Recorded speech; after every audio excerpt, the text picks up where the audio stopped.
Maya is here. I am Sensuality and a Love Coach, and I am continuing my voice series on the mastery of feminine communication.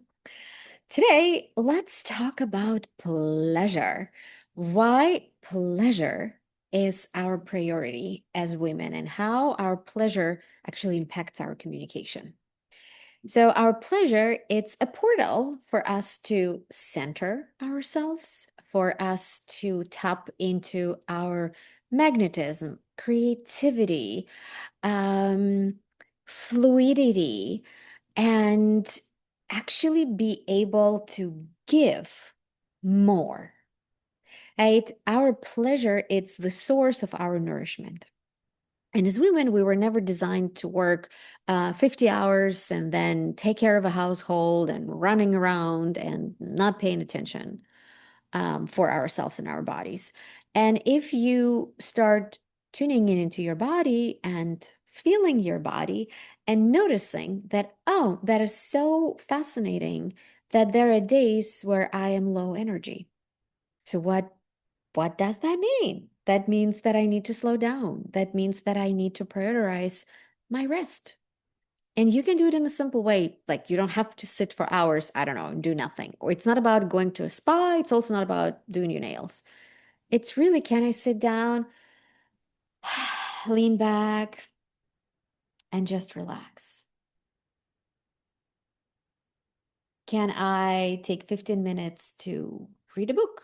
Can I take 15 minutes to just offer some nurturing self touch? Can I take a 15 minutes to, I don't know, do some stuff for my body with maybe essential oils or whatever it is that, right, can activate your five senses? And activating your five senses um, is a portal to activate your receptivity and grow your capacity for pleasure. Because if you grow your capacity for pleasure, you're growing your capacity to receive more pleasure. And that's how you can clear up any story that you might have around abandonment or luck or being let down. Now, I'm not saying that those experiences are not real. Those experiences are real and they are extremely hurtful, and I experienced them myself. And I know that I don't want to spend the rest of my life dwelling on those experiences or using them as an excuse not to pursue something that I desire or not to even soften and open up and be available for, maybe it's going to be a different story. Why not just receive this different story? But you can't force yourself to do that just through your head. What you can do is every day asking yourself, what is my pleasure? What can I do for myself that would make me feel great? And it can be as simple as lighting the candle. It can be as simple as cooking my favorite meal or ordering my favorite meal, but then savoring while you eat it, right? Like not watching a show, not being on your phone. Really savor the food that you're eating. I'll take that back. You can technically watch a show as well, but keeping your attention on your pleasure. Um, and but no phones, no phones, because phone completely like takes our attention. Phone is like it's like suck you in. Um, but a show that maybe is a background, that's totally cool. Um, and the idea behind it is you start training your nervous system and your mind that you are a priority, that your need to feel good is a priority.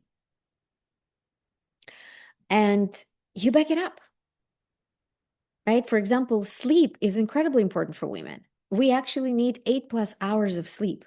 Men can function on 6, 7 hours of sleep. We as women, to feel really good, not to mention all the health benefits for our skin, for our hormones, we need more than 8 hours of sleep, right? And I did that mistake. I tried to convince my partner that he needs to be on my sleep schedule. And in reality, he doesn't. I need to be on my sleep schedule. So I'm creating a boundary and I'm letting him know this is the time I'm going to bed. When you join me, please be quiet. Or I'm going to be sleeping today in a different room, right? Because I need my 8 hours of uninterrupted sleep. I'm creating my boundaries. I'm taking agency then to find the ways to fulfill it versus waiting that my partner or somebody else will gonna fulfill and do it for me and gonna worry and take care of it more than I would for my own benefit. And that's a piece extremely important for so many women to learn and realize, because depending on our history, we never learned that we are a priority. And then we enter in a relationship and we have a big question mark why he doesn't treat me as a priority. Well, are you treating yourself as a priority? So your pleasure is your pathways to reestablish a different relationship with yourself. So then, as a result, other people start reflecting that back the way they treat you. And there will be no question marks anymore. Are you a priority, or should somebody respect you or your time? And this journey, it's not going to be like a strict line. It's going to be like this. It's going to be up and down. Same as our feminine inner timeline, right? We don't operate like a strict or any kind of line. Feminine is like this. And your journey on prioritizing yourself and your pleasure will be like this as well. There will be good days, there will be challenging days. And you'll start noticing more how people respond. And you might get triggered when people don't treat you the way you want to be treated. Nothing wrong with it. Breathe, take it as a lesson, move on, explore something else, try something different, and get curious. Just simply curious. What would make me feel like the most important woman in the world? And how can I give that to myself today? That is the challenge, a true challenge. And I'm very curious how that goes for you, or what triggers come up with this topic.